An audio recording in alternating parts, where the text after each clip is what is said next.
You're grinding every day. Long hours, no backup, no accountability. That ends now. The Empower Solopreneur Mastermind gives you one simple advantage: a weekly power session that turns isolation into domination. Every Friday morning on Zoom, you'll get real coaching and real feedback to make real moves. Join a group of driven professionals in a program designed for solopreneurs and people working at home. Stop getting stuck. Start scaling. Seats are limited. Lock in yours today at modernobserver.com/empower-mastermind.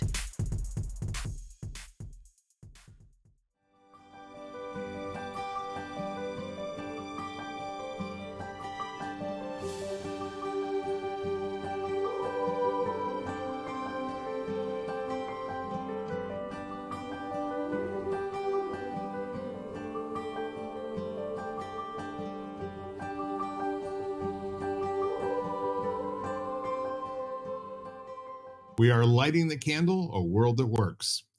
Hi, everyone. I'm Bill Correll, and I am here for our last recorded podcast of 2025 with my dear friend and compatriot in arms in making the world a more empowered place.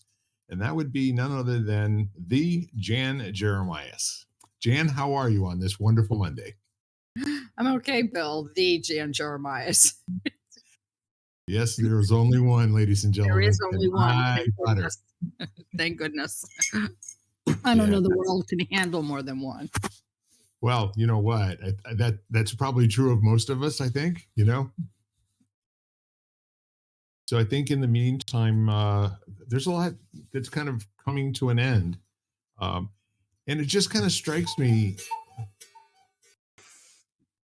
I love that clock. I know. I was like, oh, here's the clock. Yeah, this little clock, I think, was actually made in Stuttgart, which complete segue off of the topic, but my family comes from a little tiny Bavarian burg called Totenhausen. And I've yet to meet anyone from Germany that's ever heard of this place. But we can look it up on a map. It's really there. It's one of 22 little villages in, this area. There's one burgermeister who's got, authority over all of them like a mayor. My dad went there about 20 years ago and visited, and they treated him like royalty. Showed him around to the house where Heinrich Correll came over in 1842, left the family residence over there that had been in their family for over 200 years. So complete segue, but that clock, it just rewards me so many different ways. So here we are talking about empowerment. Time is running out, ladies and gentlemen. Are we going to be okay? I love that. I love how we always, illustrate the outgoing year as an old, decrepit man with a long beard, probably not too dissimilar from mine. And the new year is always a baby in swaddling clothes, or at least a diaper, right?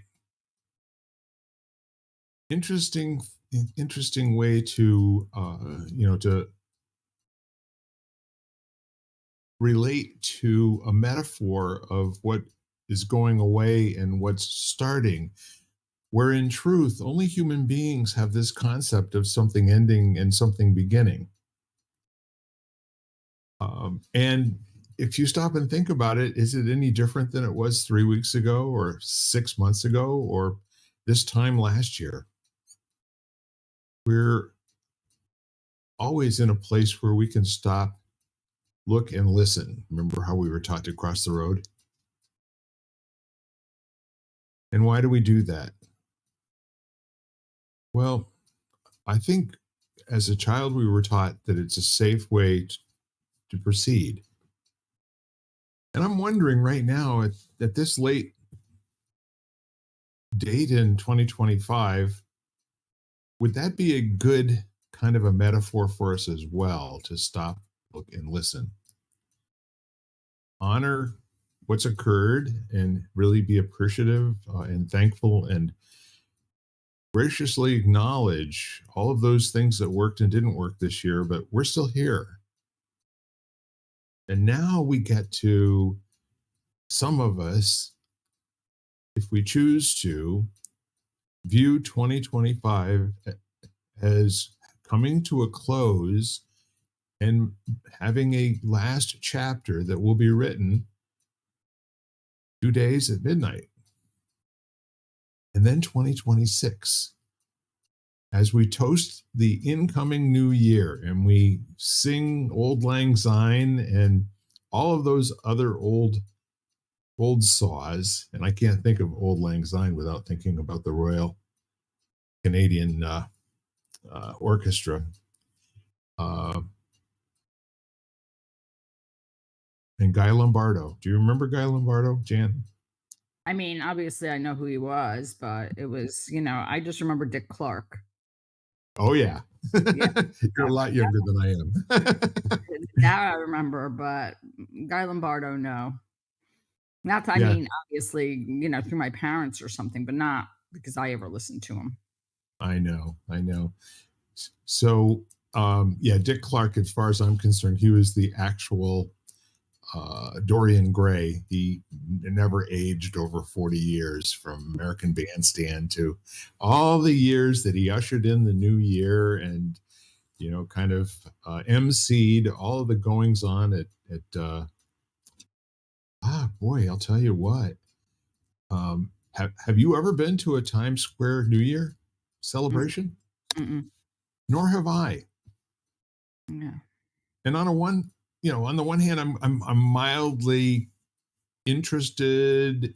Yet there are some things in my life that I don't necessarily want to repeat. I'll probably never go to Key West for their big celebration.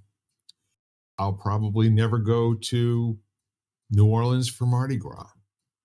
I'm at a point in my life where being in a crowd of drunken people, all having great revelry. I mean, they can do that every night of the week as it is now, but now they do it out in the streets, and it's more about conspicuous consumption and attracting attention to yourself, or as George Carlin used to say, playing "Dig Me," you know. So, with all of the different things that we could ponder and talk about, and what's on your mind today, Jan? Well, a few things that you shared, and because you were saying, what's the difference between, like, let's say, now versus, 4 days from now, and I think that there's always, for me, there's always this glimmer of like hope that kind of threads its way in, where, you sit there and you say, okay, well, this was not, depending on, this year was very challenging, or, had a lot that happened. And, you know, here's to hoping, or, and intending that this year will be better. So I think that that's why it kind of, people go in with, I don't know, I think with a little bit more maybe uplifting attitude, um, to some extent. I think the other, but so I think that's one thing. But I do like what you said about stop, look, and listen, because I really feel that that is so true. And that is really, I think, the key to, really the key to everything, is to not ignore with what's there, to be able to openly look at what's, going on for you in any given moment. But we'll just say, okay, now for the next few days, don't have to bite off more than like a whole year. Like, say, okay, today, can I pause for 5 minutes and just stop, look, and listen at what's present for me today? Hmm. And to actually be with it. So to actually, I sent you that essay by Tara Brock, and then I was listening to basically a Dharma talk she gave, and she was talking about the fact of like this feeling of connection and the fact that in general we long to belong, and most people feel like they don't belong, or don't have a place to belong. And, and the whole key is to really belong to yourself first. Because if you don't belong to yourself, then you don't belong anywhere. And every time, like if something comes up, to say to it, like, this belongs. Like if it's a Right. part of you and you're experiencing it, for the moment, this belongs, whether it's true or not true. That doesn't matter. It's actually there. Then you can decipher whether, it's like I'm talking to myself and, I say a comment and where it's coming from and whether it's reflexive or reactive or, a belief or whatever. But that doesn't really matter. But for the moment, it's there. And at that moment, it belongs there. It doesn't mean that in 5 minutes it won't be gone, but in that moment, it does belong. And so Sure. stop, look, and listen really resonates with me at the moment. Um, yeah, because I think we then have to allow all the parts of ourselves to be there, Yeah. I thought I everything. would resurrect for a moment a practice that we used to use early on, when we were doing this podcast 4 or 5 years ago, where we would pick a word, and we would contextualize it in our conversation, and then we'd go back and we'd take a look at the dictionary definition of that word, and then use that as kind of a springboard into nowhere. Uh, but the word hope, I think I think that's a really, really powerful word. It's a word that was used a lot by my mother. Um, she was the next to the youngest of of 8 kids. She had six of her own, and so I think most of her life was not in the land of plenty. It was in the land of desire. And she used to talk about how our priest, when we celebrated the mass on Sunday, and he would give his sermon. And I remember being with her one time when she went up to Father Miller, and she said, why is it that you never talk about hope? And you know what Father Miller's response was? He said, if you leave hope in God's hands, all things will be taken care of in their time. Now, this is the same man that answered my question about, how old the earth is. And he said, the Bible tells us it's 5,000 years. And then I said, well, how do you explain dinosaurs? And his answer at catechism on Saturday morning was, it's a mystery, my son. So I kind of took it with a grain of salt, but I thought to myself, hey, what if there is somebody paying attention? What if we need to spend less time being worried? Because I think there's like a front of the hand, back of the hand relationship between hope and worry. At least for this conversation right now, let's say that that's so we can proceed. The the dictionary definition as a noun is a feeling of expectation and a desire for a certain thing to happen.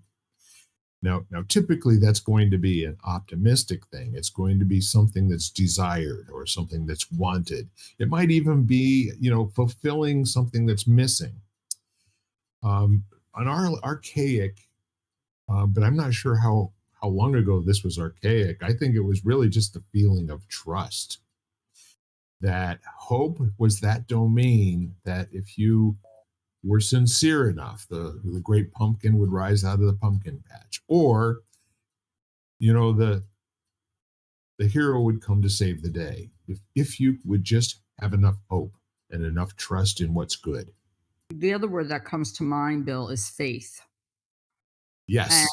I think that that's when you're speaking, I'm thinking, I think of faith, um, where, I could say that there are certain people I know like really don't worry, Right. and they have a lot of faith. They have a faith in a higher power. They have faith in something greater than themselves. And I think about that a lot because I think hope is slightly different to me. Hope feels for me, almost feels like it's a lot more like they're both action based things because you actively have to have faith. Like, it's not a passive thing because at points you have to put in an effort to have faith, because if you're a human being and life doesn't go as you want, you do have to, like, actively, bring up that feeling of faith, because otherwise, you know, you would give up. So you actually have to, or, so and the same thing with hope. It's not passive. Like, there's intention around it. Whether that intention is, might be to believe, but I love. there's Would you like be interested in the biblical definition of hope? a participation. Yeah, I think this is Old Testament, by the way. I think we share this particular book. I don't recall exactly which one it is, but we're talking about Peter 1 through 3, which means it's New Testament, and also Hebrews, which also is New Testament. So you can't look this one up in your book, but I can look it up in mine. Uh, so the Bible defines hope as a confident, steadfast expectation and an insurance or an assurance of future good rooted in God's promises and character, but not mere wishful thinking. And I think that kind of points to exactly what you're saying, that there is not only an expectation, but there's a strong intentionality and there's effort going into um, the expectation and intention that something good will happen. And it's not going to happen simply because it's Tuesday. It's going to happen because enough people all agree that it's the right thing to happen and it's the good thing to happen. And in the biblical sense, it's what God has promised and what God will deliver. So I think all of that higher power conversation for some people, um, I rarely hear the word hope used by folks in the media. It's clearly not usual for somebody to say that they hope something will happen, or that something will. They hope that what is hoped for Gaza, what is hoped for Ukraine, what is hoped for Somalia, what is hoped for all of these different places. No, they don't speak that way. They tell you how bad it's going to be. And sadly, there's this whole area and I think the Buddhists are really great at this. They believe that prayer, is the action part of intentionality and hope. Mhm. And I remember back, oh my God, there were when I was a kid, there were several catastrophes that took place on the planet all at the same time. And we're talking fires, floods, earthquakes, villages, and entire small towns in Italy being shaken and with thousands of people killed. And all of these monks were standing on a hillside in Tibet, all chanting, a mantra. And the intention of the mantra was that the world be healed. Not that bad things don't happen, but that the world be healed. And inside of that, different than making bad things go away, just that the world be healed. And just, if you fall, you scrape your knee, you get a scab, and sooner or later it heals. But the bad things can't just go away forever. You're going to have these things that happen in your life. Not recovering from them is a good example in my thinking of where it's not healed, where people change their way of being and how they conduct themselves and how they live from now on is kind of a monument to what happened and the fear that it's going to happen again. But there's also not room for hope inside of that, because we've decided to design our way of life and being around something so that it can never happen again. But I think Kind of sounds like our Congress. one of the things that's missing there, though, and I love that what you're sharing. I mean, I actually, we always, a lot of times for many years, we would close yoga class with the words Loka samasta sukhinu bhavantu, which means may all beings be happy, be healthy, and be free. Yeah. And, and years ago, I remember thinking to myself, like, what is yoga? Like, what do I do when I practice? I pray. I pray, I process, and it's really like a prayer that you do with your body. It's not, that's the way I felt it. It was like a physically participatory prayer that was happening. But one of the things that I think part of the reason people change their behavior is because they don't know how to sit with the pain.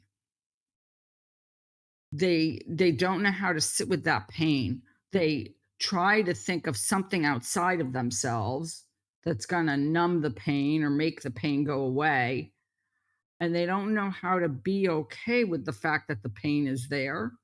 They don't know how to be with the hard emotions that come with whatever it is, jealousy, anger, fear, all those really deep-seated emotions, like, people don't know how to be with that. And everybody's immediate reaction when something is scary or hard is to run. And I think we spend so much time running that we alter our lives so we never feel that again. Yeah. We spend the rest, I mean, me included, we spend the rest of our lives protecting ourselves at points, thinking to ourselves, like, I don't ever want to experience that again. And first of all, there's no way you can protect yourself from everything. And you learn that. And then the second thing is that sometimes you can still change, you can't change the behavior anyway, but you kind of know why it's there. Yeah. And you're like, okay, well, I get it now. Like, this happened to me and I had this reaction. And maybe eventually you do. Like, if you actually sit with those things, maybe you realize that, okay, it happened, it's over, and you move on. But I think part of it is that people never truly are present for that stuff because it's messy. And It, also our society is not set up for that. It's not like you can, I mean, now they have mental health days, but it's not like you can be going through a really hard time and you can call in sick for work, and say, "Okay, well, I'm a mess today," or, somebody walked out, or I broke up with my partner, or, you know, I mean, we're expected to function anyway. And I think that between that and the fact that we distract ourselves, we never really address what's going on.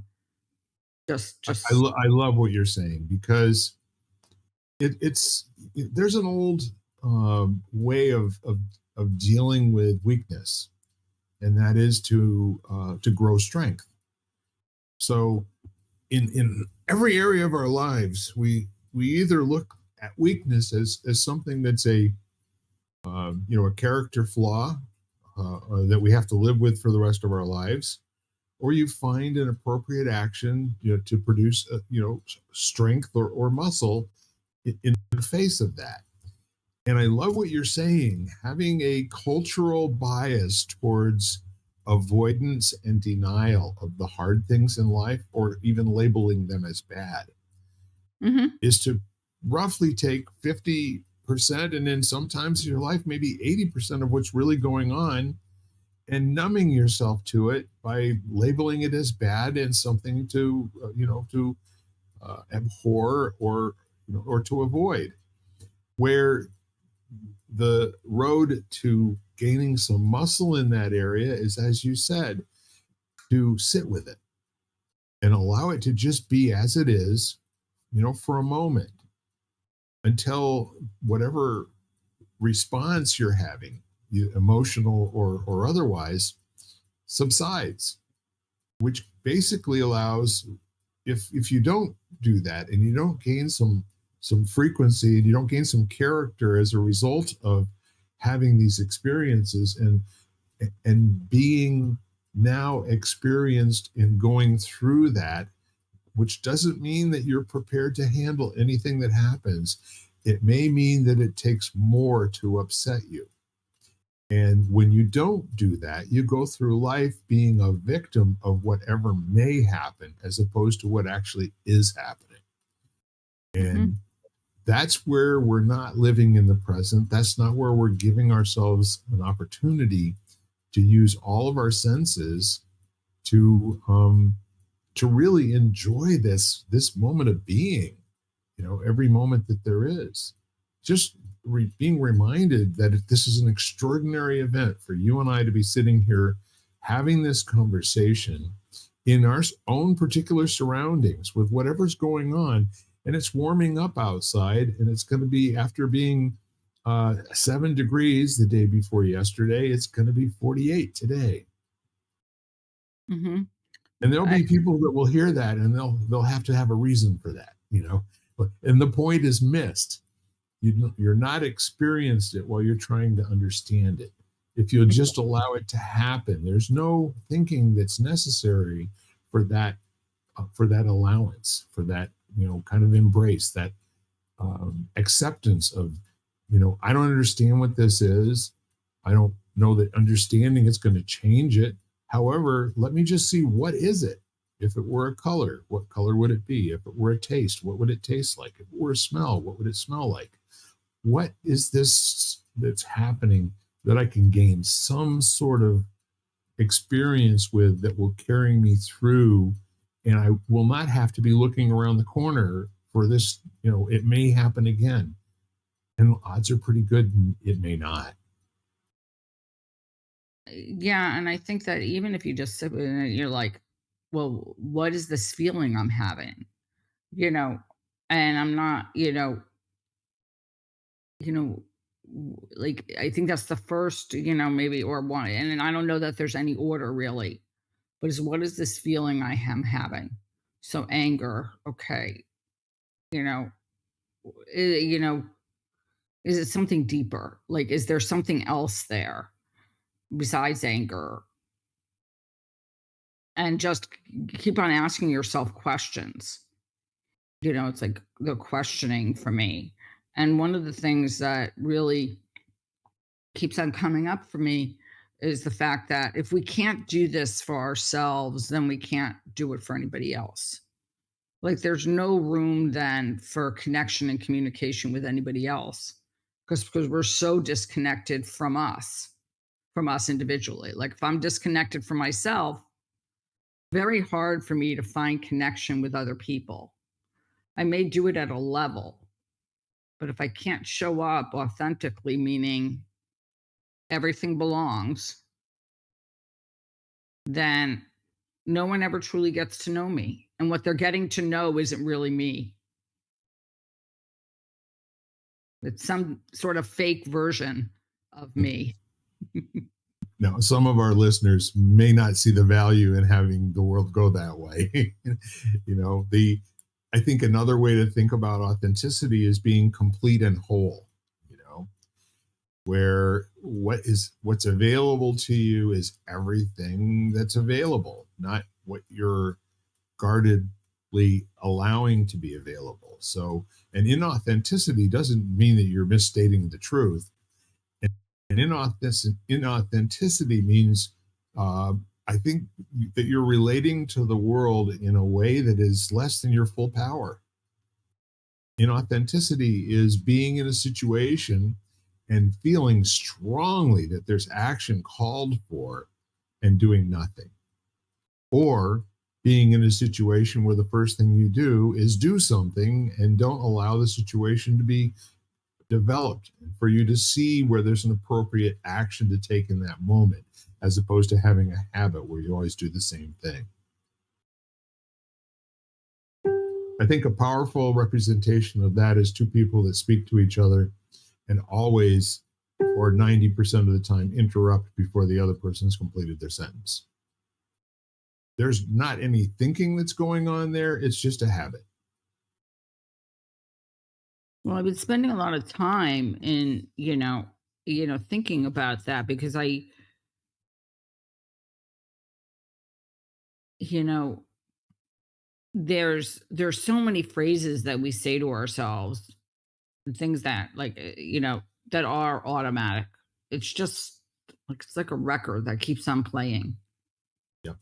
And you have a certain you have a certain soundtrack that keeps on going over and over and over again. Right. And sometimes when you start to look at what that voice in you is saying, like really listen, like you say something and you're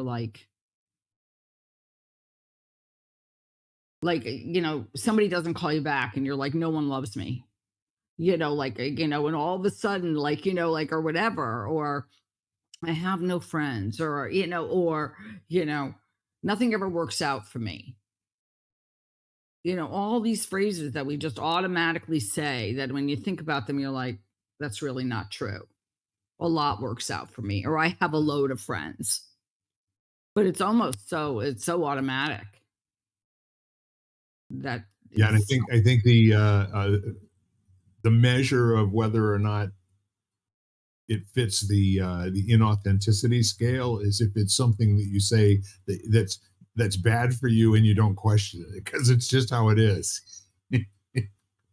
That's your first opportunity to kind of shake things off for a minute and just be present to what's really going on, as opposed to that repeated sentence that's been coming through your head for a long time.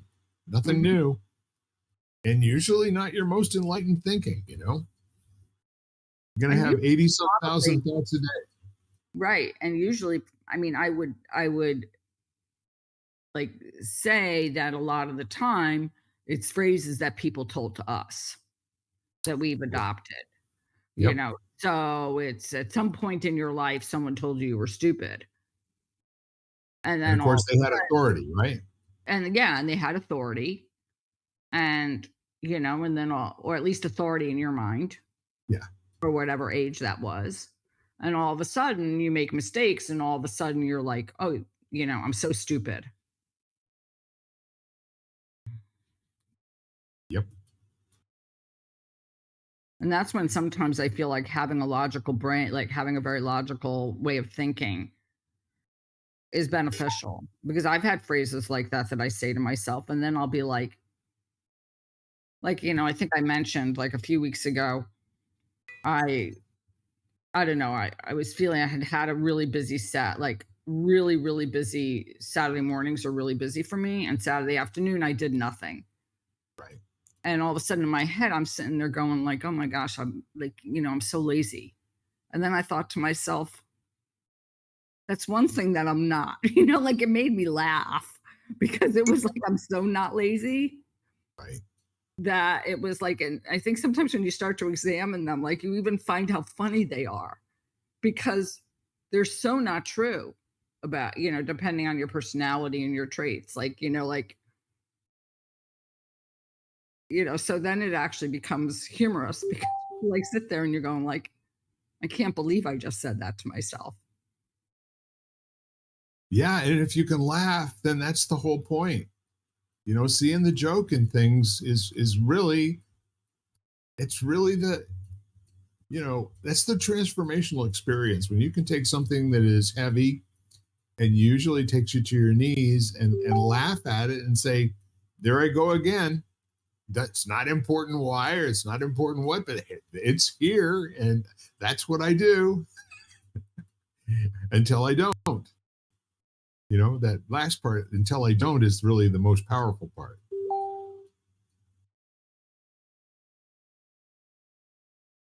Yeah.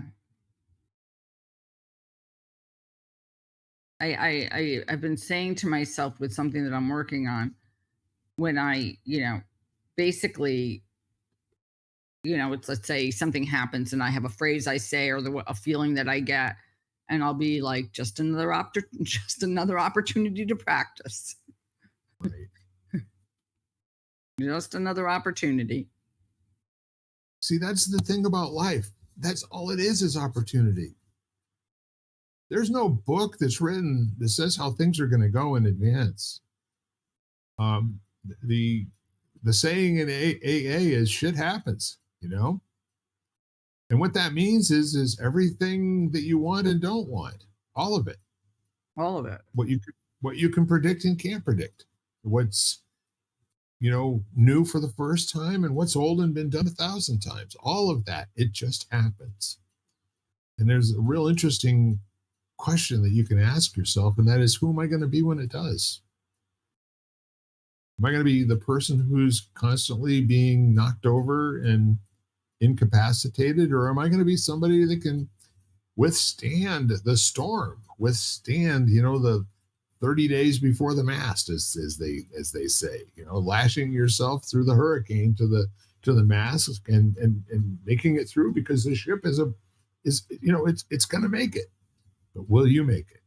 You got to decide that in advance.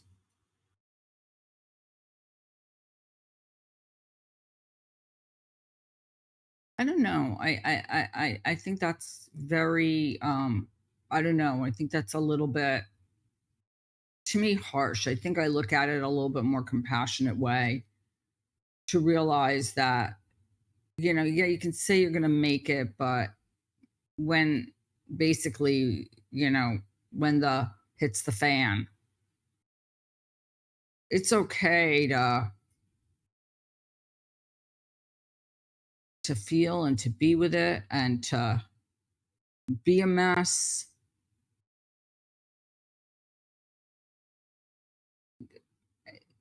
I think that it's okay. I think we have to allow ourselves that humanness. And then we can sit there, then we can get up and move forward or whatever. But I think we have to realize it's going to be a mess. Like, there are things in life that are just messy. Someone passes away, it's messy. I mean, all of a sudden you have an illness, it's messy. And yes, you will, you have to make a commitment that you will overcome it, let's say. But I think there's a point in your life where you just sit there in that initial shock, where you doubt and you wonder and you think to yourself, oh my gosh, like, how am I going to make it through this? And that's okay too, because you have to allow that to be there too. You just have to allow it all. Well, Jan, you do know that many things can be true at the same time. Yes, absolutely. I mean, I think that, yeah. And there's the way that a 5-year-old will experience what's going on in your life. And there's the way that somebody who's put the time and energy into planning for it, allowing the situations to always be what they were, not saying that they didn't devastate you or absolutely dominate all of your thinking, or completely remove any doubt from your mind that you're completely powerless.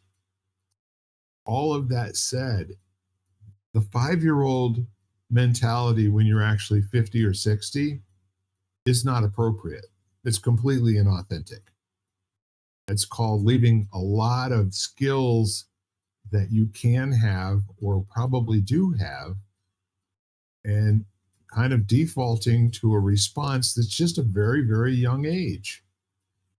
And for people who are easily challenged or easily upset by things that happen so-called to them, like they shouldn't be, is far different than somebody who's basically saying, like you did, sometimes life's going to be a mess. Sometimes you're going to be taken out of your game and there'll be no immediate response.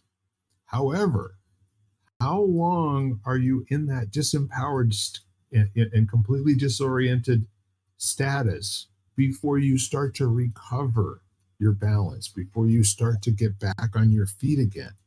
The person who's done the work to realize that in the midst of all of the worst things of their lives, they've said, this too shall pass, whatever it is. Maybe those words gave them the strength and the willpower to kind of just hang in there and weather whatever it was authentically, trying to let it in, trying to see what it felt like, trying to see what there is to learn. And I think that's different than somebody who has a certain amount of tolerance that just gets beat down and beat down and beat down and beat down, and they get no chance to recover.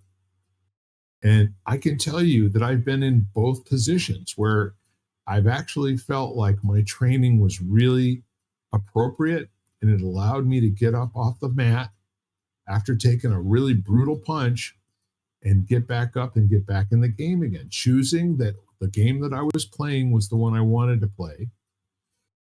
And then I've also gone through a period of time, I mean, not to draw too fine a point, but losing 25 people in my life that really meant the world to me, one at a time, so quickly over a period of just a few years. There was nothing in my life that ever could have prepared me for that. There was no training I could have ever had. I had to go through that in order to be where I am right now and be okay with the next one that comes through and the next one that comes through. Yeah, I think what you're saying is really interesting. And I think that um it's yeah, because I look at things that happened over the past, let's say, and I think some of it has to do with it in some ways for me has to do with attachment of Right, how attached we were to to our idea of the thing or what we thought should be versus, you know, or an idea about ourself that was kind of related to it because then we right. feel like we lost our identity. We lost who we were for a moment or for a period of time. You know, e- because I think that what ends up happening is there's like, my divorce hit me really hard. It was a shock. It was devastating. I lost so many different identities, and and I was not prepared. And I probably navigated it the best way I could have navigated it. Like, I don't think I navigated it badly considering what happened. I think I navigated it quite well with the tools I had at the time. Not to say I'm accumulating more tools. Um, but I think that as human beings, we've got to remember that, the phrase I like is, this too shall pass. Never, like, that kind of makes my, personally, that's like such a phrase that does not resonate with me. The phrase that comes to my mind is just ride the wave. Just ride the wave, like waves, come in and out, just ride the wave. Or just like, you know, it's almost like somebody says she always thinks about it as like, another bus will come, like kind of thing, like, whatever phrase works for you. I don't really like this too shall pass. To me, I'm just like, okay, ride the wave of this one.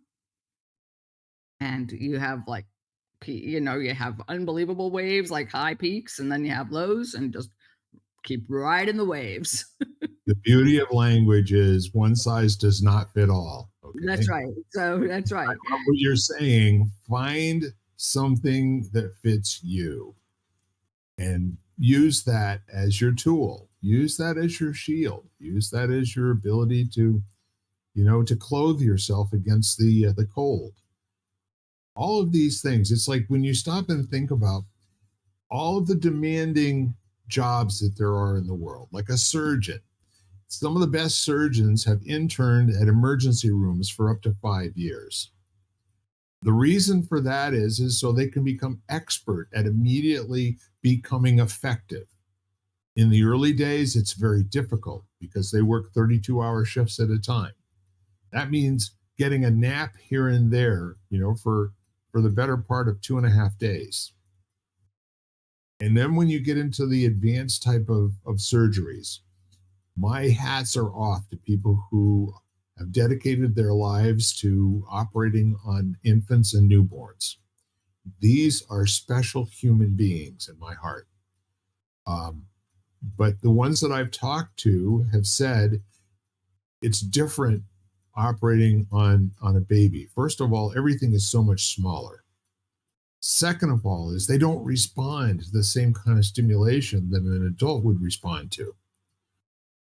And the third thing is that you're never quite sure that the procedure that you performed in this particular instance was the one that will save their life. They're just susceptible to so many more things that would be life threatening from being on the operating table. They don't have a lot of staying power, if you will, like somebody who is even 15 or 16 years old. So The point is that you get a submariner, somebody who's got nuclear missiles that they're responsible for. Why do they work 30 hours on a shift? Because what science has basically said is the better trained you are, the better decisions you make in the heat of the moment when everything goes, like you said, the stuff hits the fan. And the less trained you are, and the more you avoid the training and letting it in, the more susceptible and the more frequently you're knocked off your game and you have bad days. Does that make any sense at all? I mean, to some extent. I mean, I do think that there are a few things then we have to, which surgeons learn is a lot of, a lot of people in those kind of situations get burned out. They can't keep it going. Um, they don't have a way to decompress, to turn off. Um, they, I mentioned an article that I read many years ago. Um, about a surgeon. It was in Yoga Journal, and he was talking about the fact that he was like, obviously, he was a surgeon, and I think it was a hospital in New York City. And he was talking about the hours and and basically how much he had disconnected. That basically, he had totally disconnected. Like to him, he would look at someone who came in and he was just looking at that one area, which he needed to look at, but Right. the rest of the person did not exist. And how he remembers he started practicing yoga and meditation and everything, and all of a sudden it became hard to be a surgeon because all of a sudden he started to look at that person as a whole person, not just this heart or not just these whatever he was doing surgery on at the time. And I remember being so struck as he said he would cry in the beginning, he would cry in his mask because all of a sudden, sort of like the magnitude of what he was doing struck him. The Right. fact that this person's life was in his hands, basically. And that was, what a huge responsibility it was. And he wasn't sort of emotionally prepared for that. And so, to your point, I think that they are, but I don't know if they're provided with the right tools to help them, like you're saying, stay with it, you know, and, and to allow them to be, and the science is out there contrary that, that lack of sleep really affects people. And actually, how many, I mean, having worked in hospitals for 24 years, how many things are medical error because of exhaustion and things like that, you know? Well, see, here's the thing. You get to do this. You get to move back from the situation and judge the system. Okay. Right. The person who's in the middle of the maelstrom does not have that luxury. The person who's Yeah, having no, it happen to them right now, no matter what it is, whether it's the surgeon or it's just somebody taking a phone call and finding out that their 16-year-old child was in a car accident, no, or absolutely. or it could be somebody who just found out that someone has to go in for a test that they may have a malignant tumor, but they have to go in for a biopsy. So there's all this time that they have to do. They're now as affected as the person who is at risk because now they know about it and they care about this person. Mhm.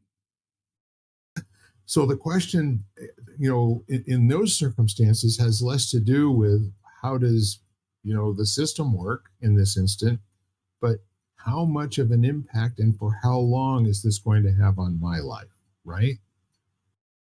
Isn't that really what we want to look at? Because we're very, very, uh, it's easy to say what's wrong with the situation, what's wrong Yeah, with no, no, me, no, what's I wrong was with just him. commenting that I think that these people are amazing, but I think they are not privy to, um, having a hard time, like, necessarily having some of the things that everybody else has. There are amazing people out there in the world doing some Yes. amazing things, amazing on so many levels.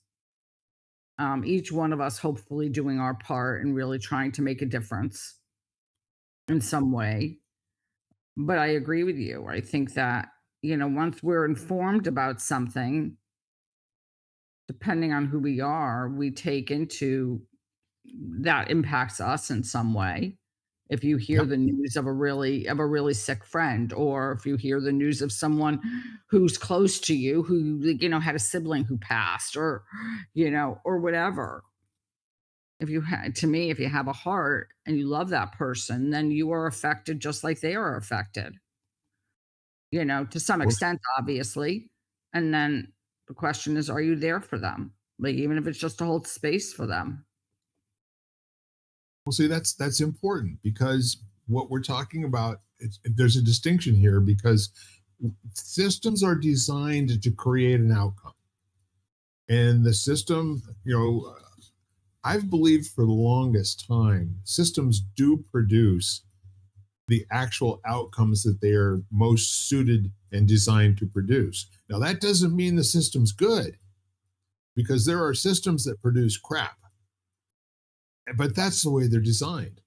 This is not a situation um, where in a reasonable period of time, like look at how many women died in childbirth until some uh, midwives basically said what we do, and the reason why more women live after they have babies when we do it is because we wash our damn hands.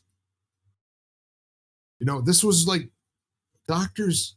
And then what's really disgusting to me, I heard, and I hope this isn't true, but I heard that up until like 1984, um, surgeons did not anesthetize babies because they didn't believe that the babies had the same sensory capabilities and were able to feel pain. Now, in my heart of hearts, I saw this factoid. I haven't had a chance to really run it into a rat hole, but I must do that in order for my I'd rather hear that that's just totally wrong, or that there was a reason for doing that had more to do that they were more at risk from anesthetizing than they were from feeling the pain. But there are some things that we go through where the system isn't designed to produce a great result, and there's no incentive for the system to be upgraded. Now, all those things are outside of what you and I live through every moment of every day. Just withstanding the onslaught of thoughts that we have without anything ever really happening. Hmm. How do we navigate that? How do we give ourselves the peace of mind that whatever we're doing in the moment, we have an opportunity and we actually have access to making a difference with it? That what's going to happen anyway is all the things that always used to happen and they happened over and over again. Well, maybe this next time's different. I think How the do we first thing that has to happen is we have to make a choice. Yes. You have to make a choice that, like you said, all those extraneous facts, all those things that are not going to influence the situation at the moment, we put to the side. We kind of were like, okay, not now, almost. Right. It's kind of like this little nagging child, which it really is, because if you think about yourself, you really, we have all these things in us from childhood. It's like a little child that you're sitting there, you're going like, okay, not now. you know I will Yeah. get to you. I will give you your voice, kind of thing, if you need to be heard. But right now I need to focus on, you know getting in touch with what's happening in the moment for me. I love how you're saying that. And there is a high correlation between a non critical thinking acceptance of this is just how things are.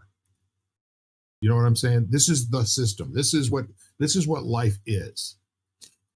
And having the awareness to drop back and ask the next question and say, is this as good as it gets? Is this as good as we can make it? Or is there something else that's possible just by looking into it? And having the power of that question in those dark moments, is this as good as it gets? Or is there something else that's called for here that we haven't really looked at before? What's missing as opposed to what's wrong? And that having that little bit of critical understanding that problems aren't how things are. Problems are how things are because you're untrained to do anything to make a difference with them. And if you have that way of looking at the world, now that you start to get like the top 5% of all the surgeons in the world, the top 5% of all the football players or basketball players, that are professionals, the top 5% of all of the people who have this expertise and experience and have been willing to push themselves past the learning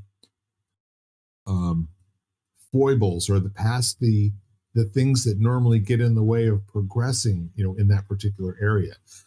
This doesn't mean they're like that in all walks of their life. They're absolutely not.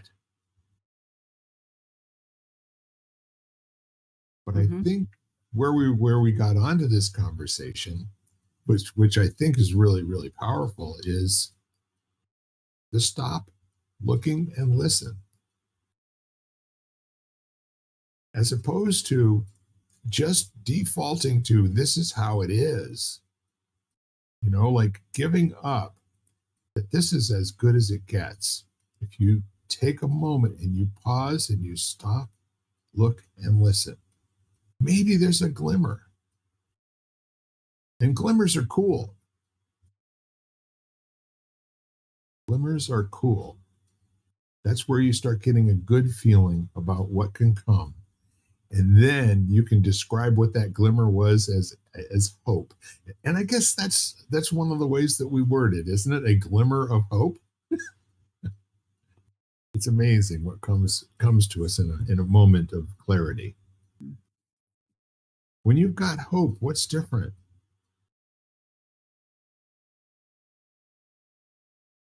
This isn't. The next word that comes to my mind is possibility. Yeah, that's great. Is possibility. I was reading an article about Hiroshima that I guess that they say that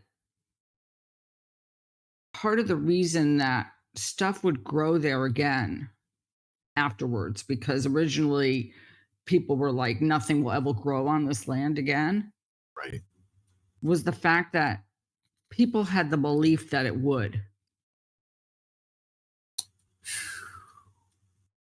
Boy, does that speak volumes.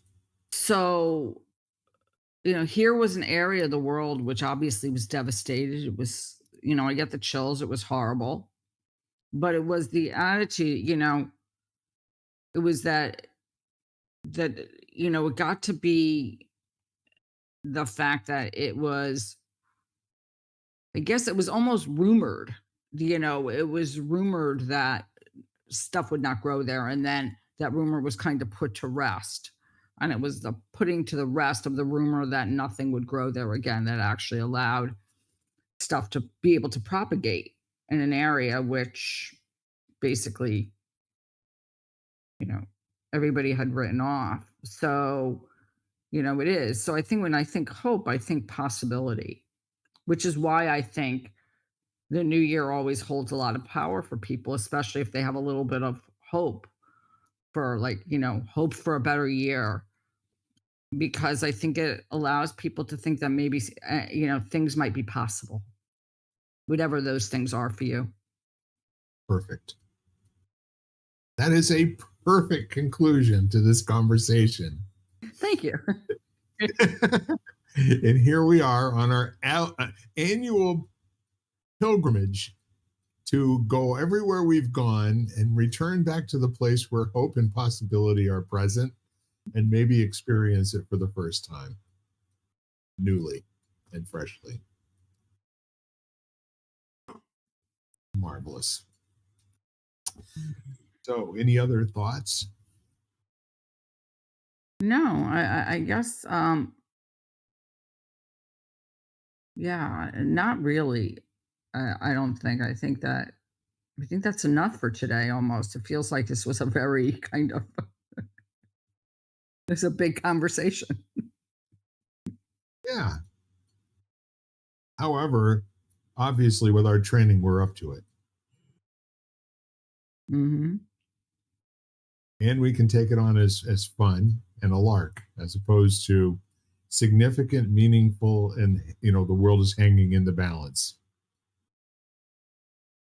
And hopefully one or two people out there heard something today that will allow them to have just a little bit more enjoyment. Maybe just as Pooh would say about his honey, maybe just a smackerel more of loving their life. I love Pooh. Yeah. He's a good dude. He is. Well, I'd say with that, all that said, would you like to give our final invitation of the year 2025 to our listeners? Sure. There are those people out there whom you know. Maybe make a commitment to yourself that you'll reach out to someone in your life who you haven't spoken to in a long time and just let them know you're thinking about them and that you're wishing them well and a happy new year and that you're there for them. And just, start there.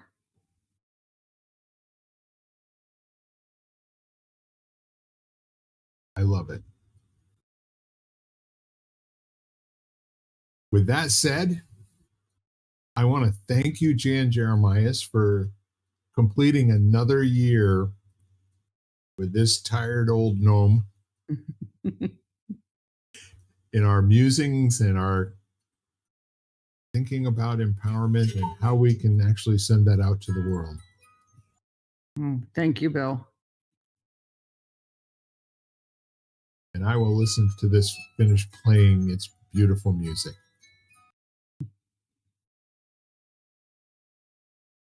I think with all that said, I just want to say one more time in 2025, we are lighting the candle, a world that works. We thank you for being with us. Jan Jeremias, I really thank you for being with me. I love you madly. And again, ladies and gentlemen, please go out into the world, have a life that's worth telling stories about, and then come back and tell us all about it.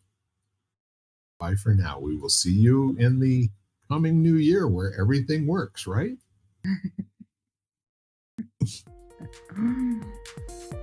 All right. Bye-bye for now.